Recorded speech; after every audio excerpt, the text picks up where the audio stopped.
So, upcoming sessions will be moderated by Mr. Edmund Lau, Chief Financial Officer of Hong Kong Cyberport. Let's welcome Edmund. Let's give him a big round of applause. And the first pair of investor investee are Mr. Joseph Chen, CEO of AsiaPay Capital. Welcome, Joseph. And we also have our investee, Mr. Jovian Ling, co-founder, Cecil Venture Limited. Let's give them a big round of applause. Welcome. And now I'm going to pass the stage over to you, Edmund. Thank you. Thank you. Thank you all. Thank you very much for coming to Cyberport. Before we start, may I have a show of hand? Who are you investors? Who are the investors? Okay. And who are the owners or senior management of startup companies? Okay. We have more startups than investors here. So how about the rest? Like professionals, like lawyers, consultants? Just interested people. Okay, sure. Well, thank you so much for coming, and we are very happy to have Joseph Chen today, the CEO of AsiaPay Capital, and also Jovian Ling, the co-founder of Cecil Venture Limited, to share with us the journey of fundraising as well of managing investee company and also their relationship. Thank you. So. May I start with a few minutes of having, let's say, Joseph and Jolene to introduce yourself? Thank you. I'm the founder and CEO of AsiaPay Group. This focus is a digital payment service and technology provider. And then 3 years ago, in fact, at the beginning of the COVID, we started to think that our own R&D cannot keep up with the pace of the digital transformations. Why don't we start to work with startups in the market? So we set aside some of our annual profit to put into a small little incubation program and start to look out for potential high quality startup to allow us to synergize and grow and learn together. Wow, that's a very good initiative. Jovian? Yeah, thank you for having me here today, first of all. So, hi everyone, my name is Jovian. My company is called Cecil AI. So what we do is we help the enterprise to build their own AI agents. And these AI agents can be handling customer service, handling sales, and then deployed on different channels. Say, for example, in some subway stations, right? It can be displayed as a digital avatar with a voice that direct people to certain ways. It can be email automations, right? The AI can be used for email automations. And also we're a Meta partner. So we help the enterprise build AI agents and then put it on WhatsApp, Instagram, Facebook, etc. We are also helping enterprise to build AI agents on telephone hotlines. Say, for example, some of the subway stations telephone hotline right now, we're helping them to build. We have deployed more than 150 enterprise-grade AI agents already. And then, our biggest difference between us and some vendors, I think we focus a lot on hallucination. Because just now, Foti has mentioned, right, hallucination is a big problem. We didn't build our own LM, but we focus on applications, and we focus on building our own document reading technology, so that we minimize hallucination, minimize the error rate that AI make in terms of saying the wrong thing, say coming up with wrong emails, wrong numbers, etc. So that's pretty much a short intro. Yeah, I met Jovian about 4 or 5 years ago, and I see the company as well, the product range has been growing very well. Well, good job. Thanks. Joseph, the first question is to you. Why did you invest in Cecil in such a relatively slow investment market? Right. First of all, I think that has been inspired by Jovian when I met him, and my team has been this team and this founder has been very passionate in these new technologies, which we see a tremendous upside potentials. And the second of all, I think that on top of his technologies, I think that we see a phenomenal adoptions more and coming also the trends of AI. So we start to kind of learn to understand more and finally becomes this strategic partnership. I see. So you treat it as a strategic investment then. So normally, would you hold it for a long period of time, or would you Well, as we should be, right? I see. Okay. Yeah. What elements, both of you, do you find most important in working with each other? Yeah, first of all, I think I focus a lot on problem statement, right? So problem statement, I think a lot of founders, which often neglect is whether or not, for example, our synergy between AsiaPay and our company, SSL AI, the problem we are solving is a solid problem that the market need. I think it's very important.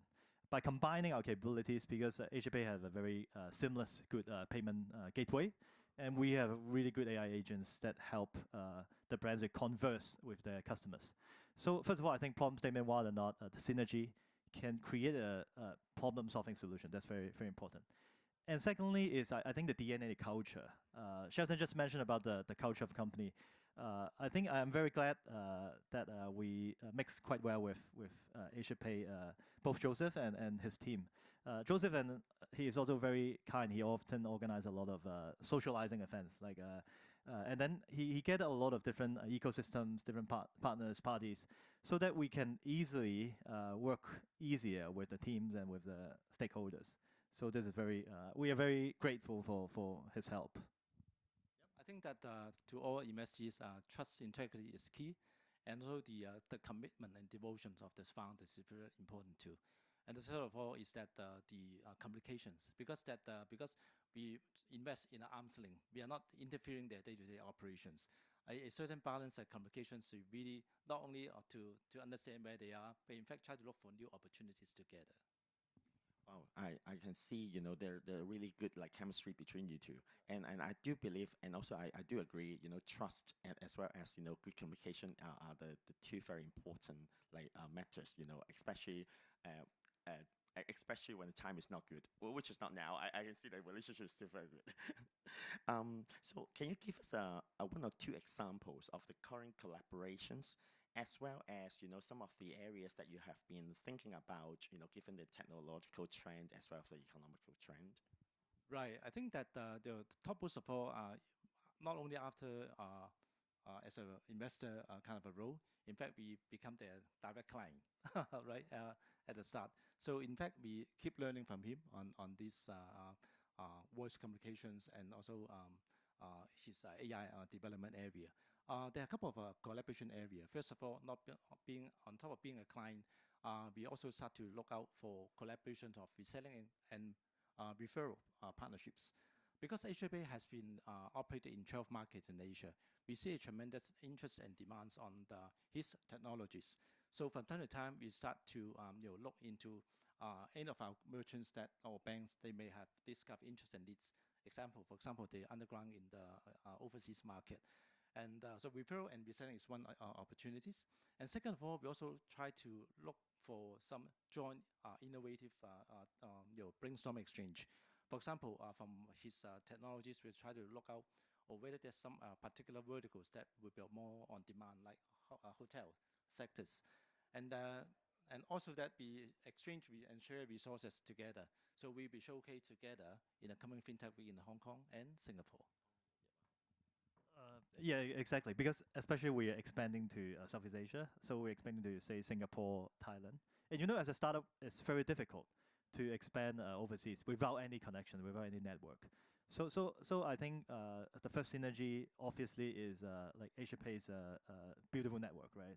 Because they already have the know-how of what the merchants locally need in terms of payment, in terms of transactions. So when we go to Thailand, we go to Singapore, it's much easier. So we meet Joseph team, and then we do a presentation, and then a salesperson just very friendly, like guide us around and tell us what locally the market is like, and how should we target the customer segments. I think that's first of all very, very important. And second synergy, as Joseph mentioned, is the synergy between our products. So because I always envision a future where conversation commerce combined with payments. Say for example, if we enter a shopping mall, right? A shopping mall assistant will directly guide you through the ways and then tell you what you need to buy. Or sometimes if you have high intent, right, you already know what you want to buy. The AI will tell you, oh, you can go to this shop. Here's the coupon, right? And connect with a seamless payment. I think it's perfect. So this type of solutions will enable us to shine together. So we always look for this type of synergy together, both in terms of geographical and the problem statement together. Well, it definitely is very good to open the door for you and much easier to expand to the overseas market. Can you think of the second or some other like supports that you can give to SetSale from Asia Pay perspective? Right. I think that because AsiaPay has gone through the journey of startup in the 2 decades already, so we have a lot of lessons learned in the open up overseas market, and a lot of this your experience and sharing is very open to share with any of our investees. I think the second of all is that I think network is very key. From time to time we open up some our merchant and bank resources, and then we are in the verge of organizing some regular marketing activities together to promote our set sales solutions. Wow, that's really good. If I have a Starbucks, I'll definitely look for you. um, so with the technological advancement, there could be a lot of opportunities in like AI in payment or retail tech. Um, is there any sub-segment, sub-areas which in your mind would be most promising in the next, let's say, 3 years? I think one of the key problems, right now, actually, I think we are addressing two main concerns that we see in the enterprise market, especially in banks and insurance company. First of all, I think data security is a primary concern of a lot of enterprise, right? Some of the private data, they don't want to put it on a large language model like GPT, like other clouds, right? And second concern is hallucination, as Fotian mentioned, right? AI making up answers, making up wrong emails, wrong phone numbers, wrong contact details. So I think this is a huge opportunity, first of all, for us to focus on. That's why we're already in touch in like Macau, say casino and other areas that is very important. And secondly, I think it's the voice channel that we've talked about. For example, like we always envision a future that, for example, we are driving a car, we can talk to the AI. For example, ordering McDonald's, KFC's. I think this type of envisioning future already, although it's happening in some of the states, but it's not already happening in Hong Kong and some other cities. But we think that it's the right time to start stepping our feet in, and then to start to broadcast around this potential products together. How would you? Absolutely. I think that omni-channel retailing has been long talks in many conference, and also omni-channel kind of payment management is also key. So imagine a typical e-commerce and also hotel group. They want to deploy digital payments in 12 market, covered 18 payment methods. You can imagine the amount of effort of integration and maintenance. So that's one. And I think that on the payment side, there are more and more cross-border synergies. Using wallet A in country A to in another countries and vice versa. So hopefully one day we can use Octopus in Thailand or Bali or likewise or PayMe whatsoever. And likewise, we welcome those tourists from overseas to come to spend in Hong Kong using their local wallet. I think it's very getting near on that front. Well, hopefully there's a logo like powered by SetSale and Asia Pay. Right. And I think there are more and more use of different kind of applications. Web3 is one. Another, kind of a little bit more trends is on the EV side and also the subscription-based payments. So in the old days, when you buy certain things, you have to pay the full amount of that product. But you can see that they are more like a subscription-based kind of product ownership, that you don't need to own the product, but you can use that service. Even buying a car like Porsche, you can do not need to own a model, but you can subscribe this and you can change the model over time, for example. I think Joseph, you made a good point about scaling across different borders. This type, because I also envision like building AI agents, right, and then training AI salesperson, say for example, and then help your company to scale globally. Like for example, right now we already help to scale, say for example, some of the phone cases company, the biggest one in Hong Kong. We have them to scale to like Korea, Japan type of countries, but sharing the same knowledge base, the same training, same data. So I think this is one of the future we can envision as well. Okay, wow, that's really cool. You know, a pan Asia or even like global solution. Yeah. And also one direction on the O2O is that in the old days, payment system is quite fragmented. So as a merchant, I have my kind of a data on the retail sales. I have also another database on the online sales and also another on the mobile app sales. Without a centralized data store, it's hardly to allow AI to intelligently analyze and to understand and propose, give us buying recommendations. Now, the concentration of all this transactional data into one single unified platform makes AI, big data, a benefit as a reality now. Very, very, very true. And we all have like limited time and resources. You say a lot of like good areas that we can potentially expand to a cross-border as well as like global solution. Can you also share with us, is there any sub area that you probably think we shouldn't spend too much time, or there will be a technological obstacle after a short period of time, which we should avoid? As a young investor, we have a very young history. We're still learning on this front, and from all the professionals here. I think that because of we have limited resources, so we focus on those that have a more profound and more sustainable technologies. So we try to shy away from those technologies which have a shorter lifespan. And second of all, that we also look into the background of the team. How passionate, how devoted is the founder? Sometimes that some of these startup, they have one idea, and after they try it out in the market, and they think that they may not have that kind of a level of persistency, and then after 6 months, 2 years, they start to change. So that is something we try to avoid. And the third of all, I think, is the market environment and the ease of scalability. So no matter how good you do in one market, that pretty much kept your potentials. So we would rather look to some startup which have a more upside, scale up potentials than those that are more domestic. Well, Jovian is a perfect match, right? It's just describing you. Yeah, thanks Joseph for the sharing.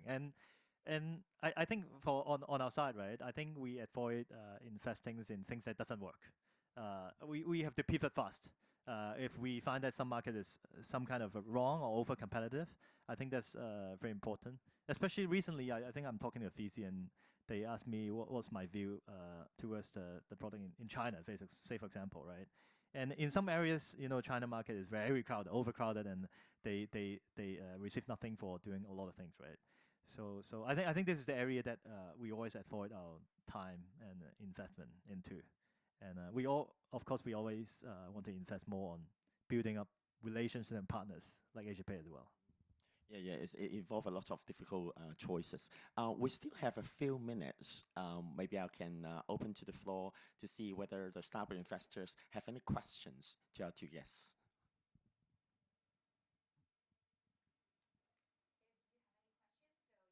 Raise your hand over there. So can we pass the mic over to our audience? This is more of a comment. I'm also invested by AsiaPay. And the big thing, you asked about what the big thing, I think AsiaPay is one of the biggest company because the world's about supply and demand imbalance. It's all about breaking borders. So he mentioned cross-border. You talk about shared economies. The whole world is about shared economy. Why blockchain is so popular? Why is every government is doing it? Not because tax reason. So what AsiaPay will do for us, I'm doing smart coupon. I'm helping tourists to travel. Travel is what everybody wants. So by having his payment gateway handling, what he helped me is, if I would get the license in 16 countries, it took me like 20 years. With his help, I got license. Blockchain doesn't work if you don't have the license. So I want to say that anybody who do any business that require collect payment, definitely look up Joe. He'll be your best friend. It's not even the money I care about. It's about what his platform can do for me. Saving 20 years of time if I were to keep the license. So I just want to mention that, and I want to thank Joe again for being my best friend, I would say, helping me, to make a success. It's not just money. Money that's everywhere. Getting strategic partner.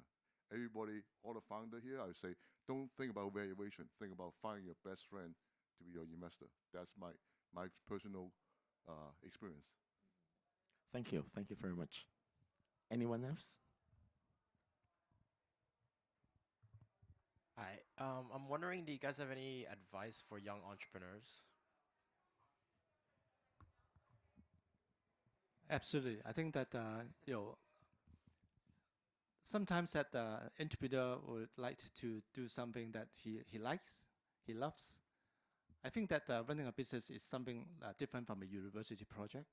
So you have to be mindful of how you commercialize it and how you devoted yourself. Being entrepreneurship is not a staff in a company. You have to double down your time, effort, and you have to be mindful of very resilient to any ups and downs in the market. You pay, that's how, for those, you see those successful ones get a very, very big paycheck. But there are lots of pains and sweats behind the scene. So be prepared for this wonderful but very challenging journey. And you'll get the reward at the end. Thanks. I think I would like to borrow like YC advice, right? So I think the major two reasons for Startup Fair, the biggest one, I contribute, I think 60% of the time is what you're doing is solving a real problem. What does the market need? Because a lot of founders think their products is solving a real problem, but in fact they're not. I think this first very important. Secondly, I think is find a co-founder and partner very carefully. It's even more harder than finding a partner in marriage. Like I see a lot of stories like co-founders quarrels, like disputes, and then having a lot of problems in the end. Because you can never know everything yourself. Like say for example payment, right? I of course have to ask advice from Joseph. Same for us, right? We have limited capabilities. Everyone, we only have two hands, so we need to find someone who is complement to ourselves, and then to work together. I think this is very important. Well, thank you very much, for Joseph and Jovian for your sharing. When we like put our hands together to give a round of big applause to you, and hopefully like after the events you can talk to them like in person to learn more about it as well. Thank you.